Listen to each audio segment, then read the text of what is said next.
ነገረ ማርያም ክፍል 7 እመቤታችን በአበው ቀደምት የተመሰለላት ምሳሌ። መጀመሪያ የምናየው ምሳሌ ማለት አንድን ነገር ግልጽ ለማድረግ ሲፈለግ የሚቀርብ ማስረጃ፣ ማብራሪያና መግለጫ ነው። ምሳሌ ማለት አንድ ነገር አማናዊ ሆኖ ከመምጣቱ በፊት የሚቀርብ ነው። ምሳሌ ማለት አንድ ነገር እንዳይረሳ ያደርጋል፣ በይበልጥም ያብራራል፣ ሰው እንዲያስብበት ይቀሰቅሳል ማለት ነው። ምሳሌ ማለት አስተዋዮችን ልባም ያደርጋቸዋል፣ የማያስተውሉትን ግን በድንቁርና ያጨልማል። ለዚህ ነው ጌታችን የዘሪውን ምሳሌ ከተናገረ በኋላ የሚሰማ ጆሮ ያለው ይስማ በማለቱ በዙሪያው የነበሩት ከ12 ጋር ስለ ምሳሌው ሲጠይቁት ለእናንተ የእግዚአብሔርን መንግሥት ምስጢር ማወቅ ተሰጥቷቸዋል፣ በውጭ ላሉት ግን አይተው እንዳያዩ እንደማይመለከቱም ሰምተው እንዳይሰሙ እንዳያስተውሉም እንዳይመለሱም ኃጢአታቸውን እንዳይሰረይላቸው ነገር ሁሉ በምሳሌ ይሆንባቸዋል አላቸው። ማርቆስ ወንጌል ምዕራፍ 4 ቁጥር 12 እንደሚያስረዳን ምሳሌ ማለት የተመሰሉ ምሳሌያት ትርጓሜም አላቸው። ለምሳሌ በማቴዎስ ወንጌል ምዕራፍ 13 ቁጥር 30 በቅዱስ ወንጌል የተነገረውን ምሳሌ ለሐዋርያት ተተርጉሞ እንመለከታለን። በምሳሌ መስሎ ማስተማር የተመሰለውንም መተርጎም መጽሐፍ ቅዱሳዊ ነው። በዘመነ ብሉይ ጠቢቡ ሰሎሞን መጽሐፉ የተጻፉ ብዙ ምሳሌዎች አስተምረዋል። አንደኛ ነገሥት ምዕራፍ 4 ቁጥር 32። በአዲስ ኪዳንም መድኃኒታችን ኢየሱስ ክርስቶስ በብዙ ምሳሌ አስተምሯል። በምሳሌ አፌን እከፍታለሁ፣ ዓለም ከተፈጠረ ጀምሮ የተሰወረውንም እናገራለሁ። መዝሙር 77 ቁጥር 1 እንዲል ጌታችን ያለ ምሳሌ አላስተማረም። በምሳሌ ካስተማረ በኋላ ነገሩን ሁሉ ለገዛ ደቀ መዛሙርቱ ይፈታላቸው ይተረጉምላቸው ነበር። ማርቆስ ወንጌል ምዕራፍ 4 ቁጥር 33። ስለዚህ እውነተኛ ትርጉም የሌለው ምሳሌ እንደሌለ እንማራለን ማለት ነው። በቅዱስ መጽሐፍ ስለ ጌታ፣ ስለ እመቤታችን፣ ስለ ቤተ ክርስቲያን ወዘተ የተመሰሉ ምሳሌዎች ብዙዎች ናቸው። አስተዋይ የሆነ ትርጓሜያቸውን በመረዳት ይጠቀምባቸዋል። በመጽሐፍ ቅዱስ ስለ እመቤታችን የተነገሩትን ምሳሌዎች በመመርመርና ትርጓሜያቸውንም እንድናስተውል ያስፈልጋል። በተለይ የብህንሳው ኤጲስቆጶስ አባታችን አባ ሕርያቆስ በመንፈስ ቅዱስ ተቀኝቶ በቅዱስ መጽሐፍ የተጻፈውን የእመቤታችን ምሳሌ በመግለጽ እመቤታችንን አመስግኗታል። ስለዚህ እኛም ለትምህርታችን የተመሰሉ ጥቂት ምሳሌዎችን ተርጉመን እንመለከታለን። እግዚአብሔር መንፈስ ቅዱስ ምስጢሩንና ማስተዋልን ይግለጽልን። አንደኛው የምንመለከተው የኖህ መርከብ ማለት ነው። ኖህ በእግዚአብሔር ትእዛዝ ሊመጣ ካለው ጥፋት ለመዳን መርከብን አዘጋጀ። እርሱ ሚስቱና ሴም፣ ካም፣ ያፌት የተባሉ ልጆቹ ከነ ሚስቶቻቸው ከየወገኑም የተመረጡ እንስሳት ሁሉ ወደ መርከቧ ገቡ። በዚህም ከጥፋት ውሃ ዳኑ ይለናል ዘፍጥረት ምዕራፍ 7 ቁጥር 2።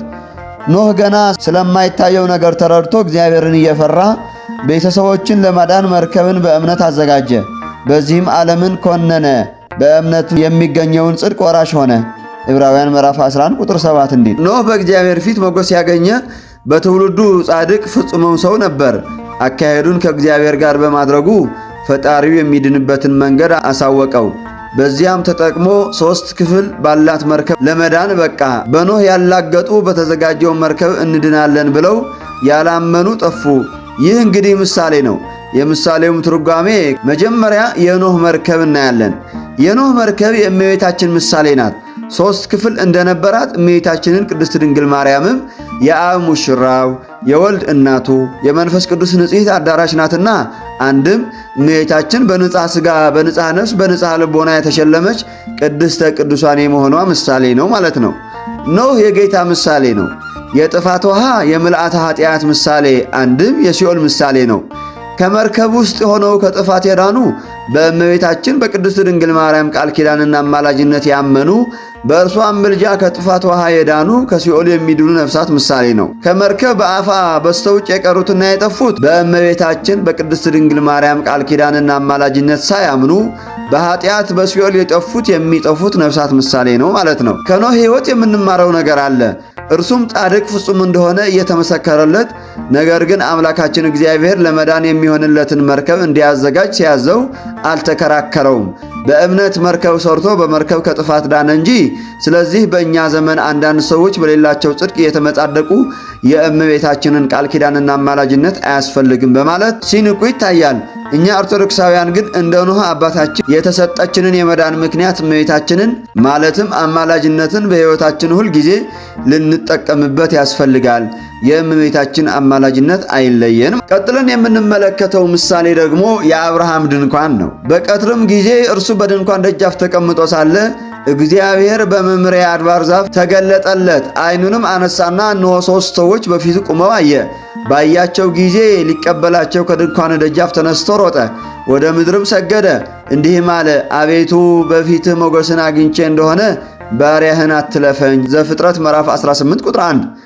ቅዱስ አብርሃም በዚህ ምድር ቤት አልነበረውም፣ የሚኖረው በድንኳን ነበርና በድንኳን ደጃፍ ተቀምጦ ሳለ ሥላሴ በሰው አምሳል ተገለጡለት። እነሆ ለእርሱ በሃይማኖት ሥላሴ መሆናቸው ተገልጦለት ስለነበረ በግንባሩ ተደፍቶ የአምልኮት ስግደት ሰገደላቸው፣ በአክብሮትም ተቀበላቸው።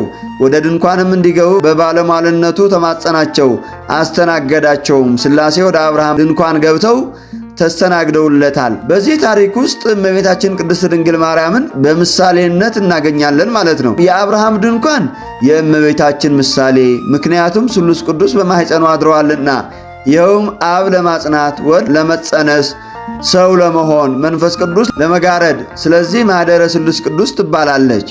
አብርሃም በእግዚአብሔር ፊት ሞገስ በማግኘቱ ነው ሥላሴ ወደ ድንኳኑ ገብተው የተስተናገዱት።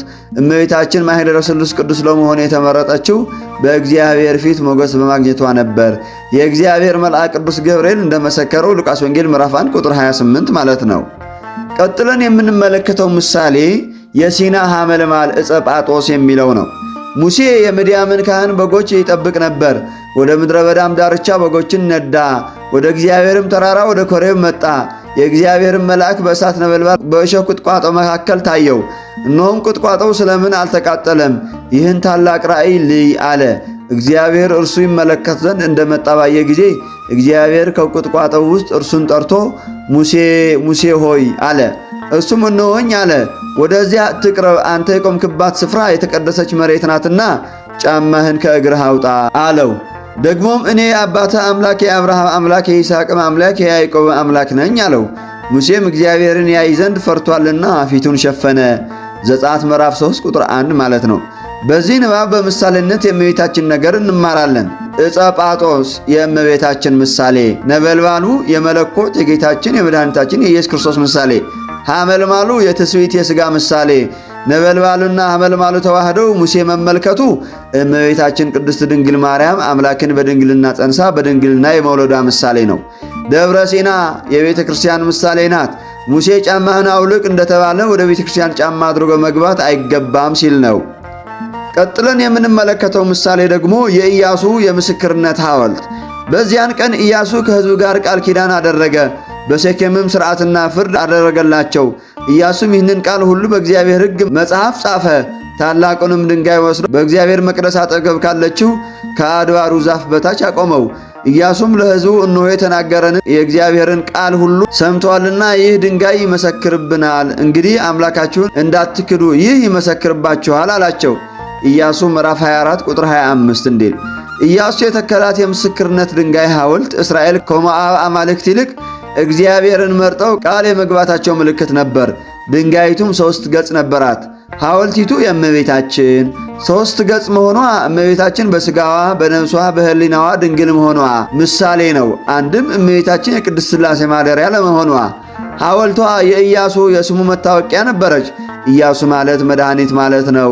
የመድኃኒታችን የኢየሱስ ክርስቶስን መታወቂያው እመቤታችን ቅድስት ድንግል ማርያም ናት። ጌታ በዚህ ዓለም የታወቀው የተገለጠው የታየው ከእርሷ ተወልዶ ነውና ያለ እመቤታችን ጌታን አውቀዋለሁ ማለት አስቸጋሪ ነው።